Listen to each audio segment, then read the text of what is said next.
وأزواجه وذريته ولكافة الأنبياء والمرسلين وجميع الأولياء والشهداء والصالحين وإلى أرواح جميع مشايخنا ومعلمنا ولجميع المسلمين والمسلمات والمؤمنين والمؤمنات خصوصا لمؤلف هذا الكتاب رحمه الله تعالى.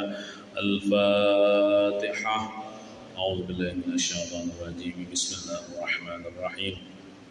الحمد لله رب العالمين الرحمن الرحيم مالك يوم الدين إياك نعبد وإياك نستعين الصراط المستقيم صراط الذين أنعمت عليهم غير المغضوب عليهم ولا الضالين آمين.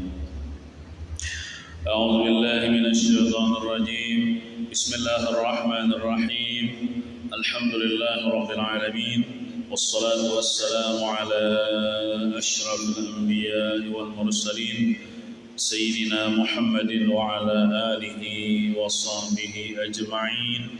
أما بعد. سبحانك لا علم لنا إلا ما علمتنا إنك أنت العليم الحكيم ولا حول ولا قوة إلا بالله العلي العظيم.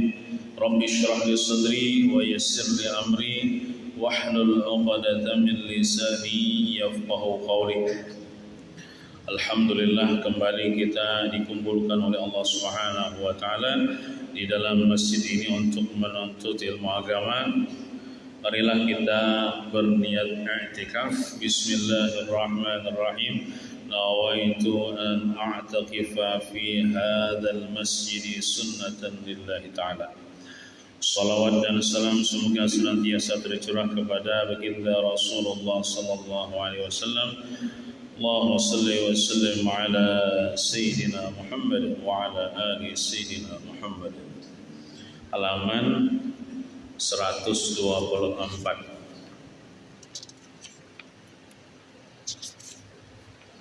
Bismillahirrahmanirrahim. قال المؤلف رحمه الله تعالى ونفعنا به وبجميع علومه في الدارين آمين. Hadis ke-35. Judulnya tuntutlah ilmu agama maksudnya dengan sungguh-sungguh selagi para ulama masih hidup. Jadi tahun bolo ulama kita masih hidup dan sisa-sisanya nih, maka hendaklah kita datang kepada ulama tersebut untuk menuntut ilmu, karena ilmu ini akan dicabut oleh Allah Subhanahu wa taala dengan matinya ulama. Bunyi hadisnya, an Abdullah bin Amr bin al-As radhiyallahu anhuma qala qala Rasulullah sallallahu alaihi wasallam inna Allah la yaqbidul ilma intiza'an yantazi'uhu minan nasi walakin yaqbidul ilma biqabdil ulama hatta idza lam yubqi 'aliman ittakhadhan nasu ru'usan juhalan fasu'ilu fa'aftau bi ghairi ilmin fadallu wa adallu. Akhrajahu Syekhani wa Tirmidzi. Artinya telah diriwayatkan hadis daripada Sayyidina Abdullah bin Amr bin al-As radhiyallahu anhuma berkata, Rasulullah sallallahu alaihi wasallam bersabda, sesungguhnya Allah Ta'ala tidak menghilangkan ilmu agama itu dengan dicabut sekaligus daripada manusia, tetapi Allah Ta'ala akan menghilangkan ilmu itu dengan mematikan para ulama, karena ilmu itu ada pada para ulama. Bila ulamanya mati misalnya sekong, kurang ilmu. Mati kedua, kurang ulang. Miskin ulamanya diambil itu kan, bisa nggak ada lagi ilmunya. Ya. Sehingga apabila sudah tiada para ulama, maka Yanda para ulamanya, manusia akan melantik pemimpin mereka dari kalangan orang-orang yang jahil, orang-orang yang bodoh dalam ilmu agama. Lalu mereka orang yang jahil nang dilantik jadi pemimpin dah akan ditanya hukum sesuatu masalah, takoni masalah agama, yang ada tahu juga.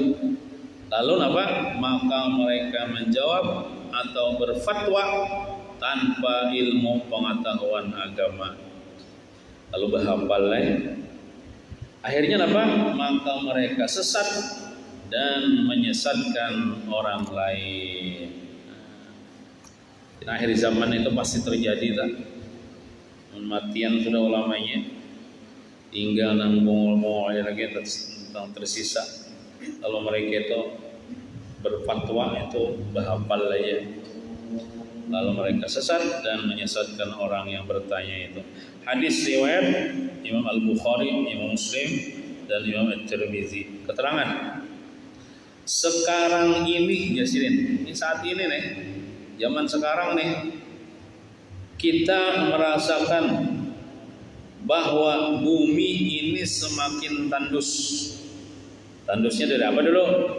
Dari para ulama akhirat. Ulama dunia banyak ahli berpidato ya. Cuman ini semakin tandus dari para ulama akhirat. Yang mana ulama akhirat itu yang merupakan pewaris para anbiya, para nabi-nabi. Mereka telah banyak meninggalkan kita, maksudnya wafat satu persatu. Tahun demi tahun kita melihat melihat para ulama dipanggil ke hadirat Allah Ta'ala. Bahkan setahun ada yang bertiga meninggal ulama besar kita misalnya. Dan sedikit sekali yang dapat menggantikan mereka. Amunnya pejabat ya Allah, belum lagi habis masa jabatan berabot sudah, ada 10 mencalonkan diri. Tapi kalau ulama ini, adakah yang mencalonkan diri untuk menggantikan? Nah, bilangnya ada terlihat. Dan kalau ada, seandainya ada juga yang menggantikan yang menggantikannya pun maka kualitasnya jauh lebih rendah dari mereka yang dahulu-dahulu. Kadang kaya nang meninggal itu, kualitas keilmuannya, kesalehannya kan sama. Seandainya misalnya ada ulama meninggal lalu anak-anaknya misalnya menggantikan, kan sama namanya. Nah, ada kualitasnya. Nah, jadi kita nih mengalami krisis ulama. Dan yang lebih menyedihkan lagi, apabila pondok-pondok, maksudnya pondok-pondok pesantren lah, dan sekolah-sekolah agama yang dulunya sangat subur melahirkan ulama, kini sudah tidak begitu subur lagi. Membahari ya Allah, pondok-pondok pesantren itu banyak benar melahirkan ulama. Wah ini misalnya, anggaplah misalnya lulus misalnya, ya paling kalau dihitungi misalnya 100 sih kong alumnus yang lulus, ya paling misalnya 10 misalnya jadi ulama, sedikit dan kualitasnya pun ada sama bahari. Cara pelajarannya banyak yang telah dimodernkan. Nang kayak sekolahan kita di kampung tuh Darul Huda juga ngarannya. Itu asalnya sanawiyah itu belajar kitab. Mungkin ini zaman pian lah, kayak Riyadhus Shalihin, Tawakif. Pas di zaman ulun tuh pas ulun lulus madrasah, pas di zaman ulun masuk sudah kurikulum umum hilangan sudah yang nang kitab-kitab tuh hilangan sudah. Nah jadi itu tergantung siapa yang mengatuai anunya. Bila kau dibujuk oleh orang-orang yang memasukkan pelajaran-pelajaran umum, Iya tuh, tapi digaji bang oleh pemerintah. Nah waktu ulun itu pertama kali berubah sudah kurikulumnya. Iya nang dia ulun masuk nang kisah nang manusia purba itu. Nang belajar IPS manusia asalnya dari manusia purba aja. Nah itu zaman ulun tuh asalnya sebelum ulun tuh masih belajar sanawiyah nang di kampung ulun tuh madrasahnya Daruhuda jualannya, Daruhuda sama ngarannya sini. Nah jadi bahari itu sebelum ulun tuh guru-gurunya kan ngajar kayak guru Nuar, guru Yamani, guru Darussalam, ulang ulun mempelajari kitab-kitab itu. Tapi pas sudah masuk sudah kurikulum nang pelajaran umum tuh teripa ya sudah guru-guru kita nih nah kita bubahan nang pegawai-pegawainya enak sudah. Nah itu kan akhir zaman sudah nih cara pelajarannya banyak yang telah dimodernkan. Akhirnya gue ulun satu mata aja tuh sanawiyah tuh langsung ulun masuk Darussalam, langsung mendaftar Darussalam. Kira-kira ulun sanawiyahnya 2 bulan kan setelah jadi kan bertahan ulun. Nah, jadi ulun langsung didaftarkan ke Darussalam. Akhirnya ia kehilangan ciri-ciri keberkatan dan sopan santun pelajaran. Modern nih. Supaya jangan ketinggalan zaman tapi ketinggalan akhlak misalnya ya Allah. Dan ada pula yang tetap dengan cara tradisinya yang lama, yang tidak mau menerima sedikit pun dari sistem modern yang telah terbukti ada juga kebaikannya. Ulang lagi lah. Ada pula yang tetap dengan cara tradisinya yang lama, yang tidak mau menerima sedikit pun dari sistem modern yang telah terbukti ada juga kebaikannya. Ada juga yang bersikeras kan, aku ya bahkan bersumpah atau berwasiat ini sekolahan punilah, jangan adalah dimasuki pelajaran-pelajaran selain agama aja. Bila masuk apa darilah ya wasiat kita juga. Akhirnya dipertahankanlah ya Allah sistem salafiyah jalan untuk pesantren salafi yang belajar kitab-kitab aja. Akhirnya lahirlah pelajar-pelajar yang tidak dapat menyesuaikan diri dengan keadaan yang serba canggih yang ada di sekelilingnya. Ada juga kayak itu ya Allah apa namanya kada bisa komputer ya. Tapi nang bagusnya tuh kayak ini. Sistem nang agama tuh tetap amunnya datang sistem modern kita terima juga gitu kan tanpa mengubah sistem lama. Jadi ada 2 pelajarannya. Jangan sampai sistem nang modern ini menghilangkan nang sistem nang agama tadi. Nah jadi nang bagus tuh terima aja, kalau bagus saja terima aja ya Allah, cuma tanpa merubah nang sistem lama. Artinya pelajaran tambahan. Jadi kan bisa keduanya nih ya Allah. Membaca kitab bisa juga, main komputer bisa juga, misalnya cuma komputernya digunakan untuk menolong agama apa ya Allah.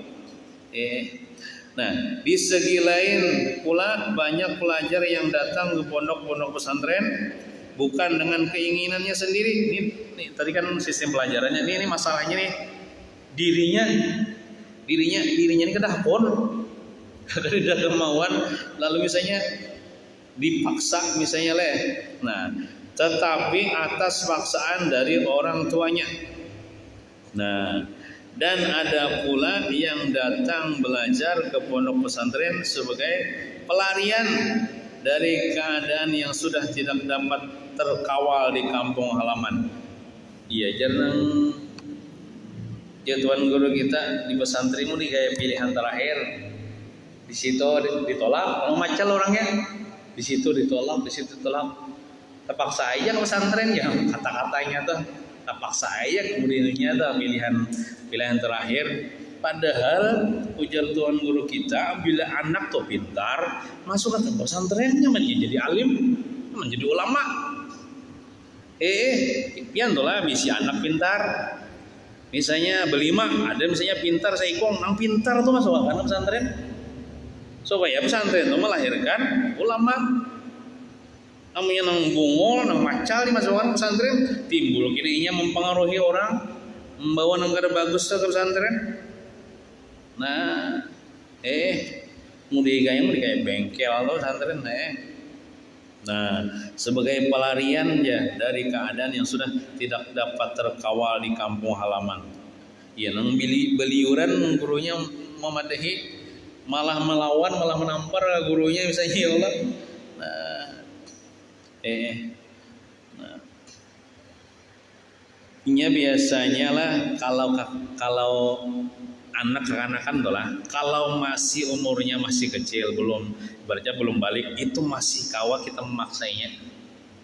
Maksudnya tuh menjalurkan inya kemana? Ini tergantung witannya.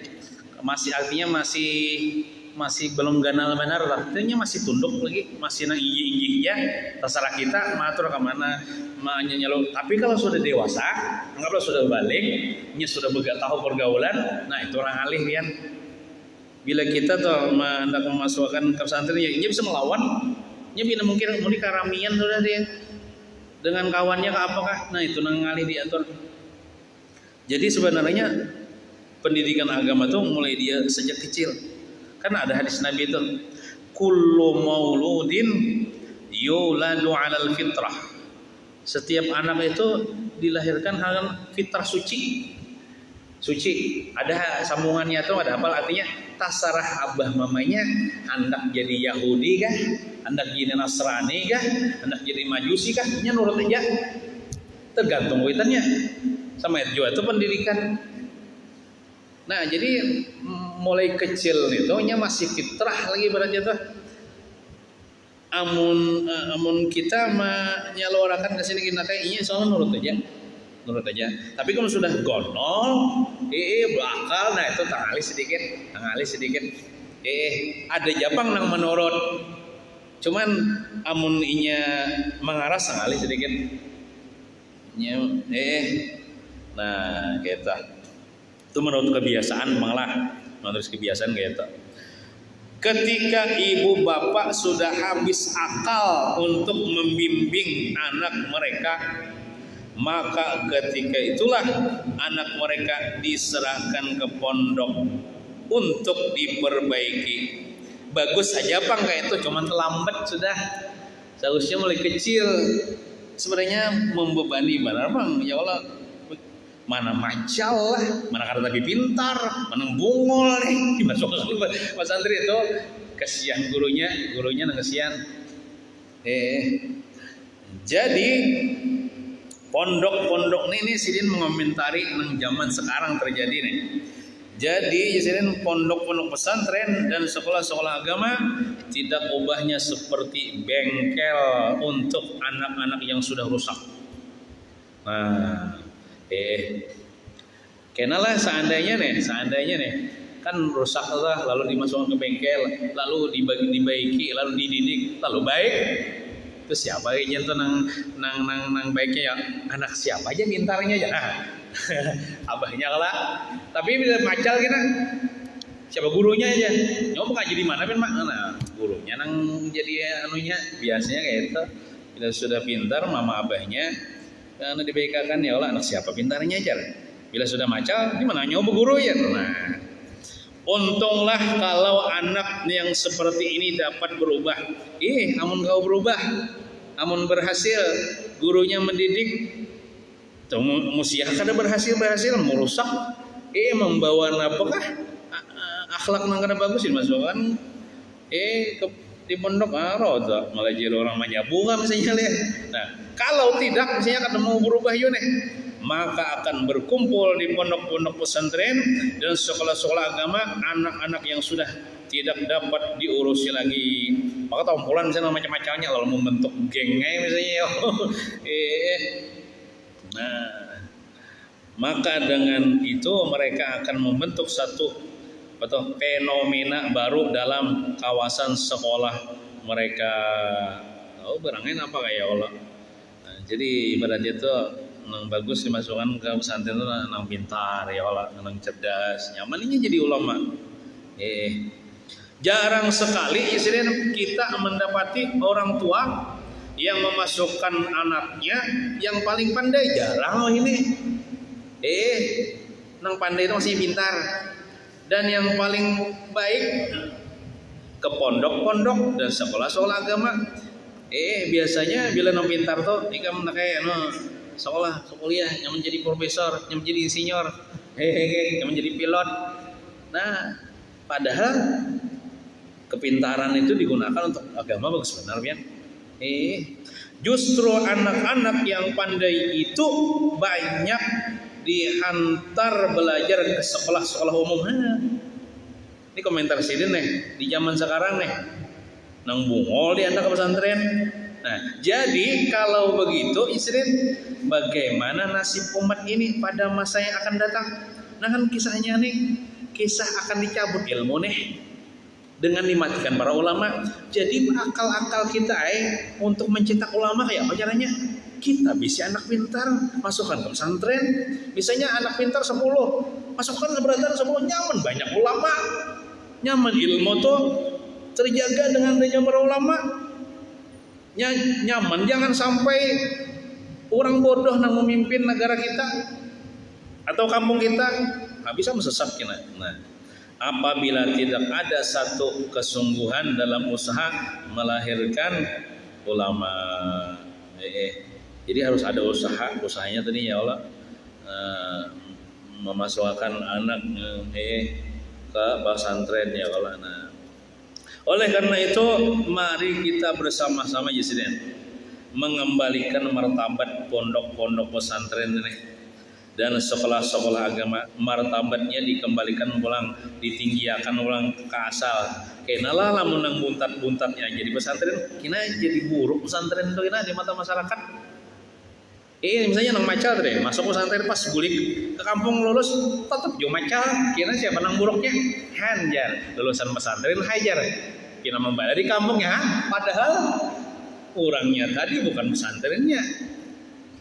Itu hendaklah kita Yesiden mano mengembalikan martabat kemuliaan pondok pesantren ya Allah dan sekolah-sekolah agama.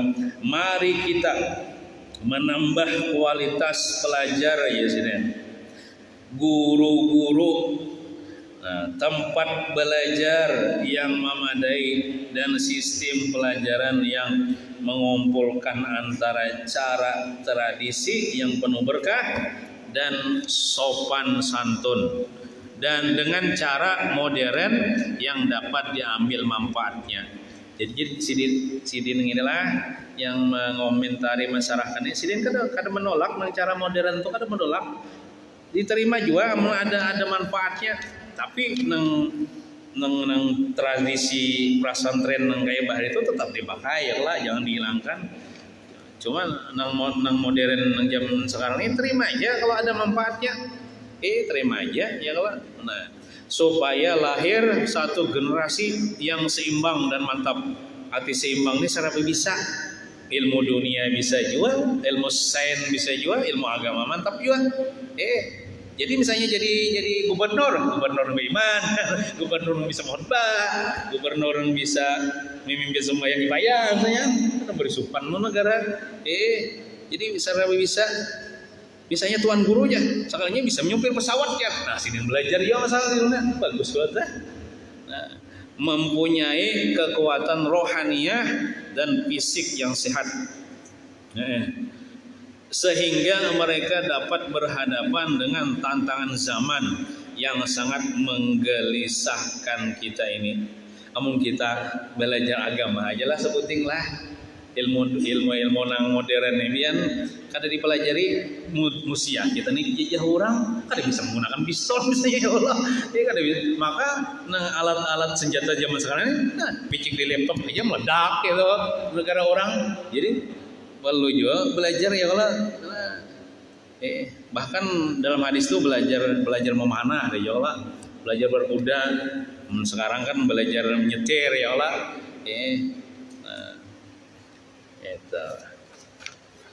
Wallahu a'lam bishawab.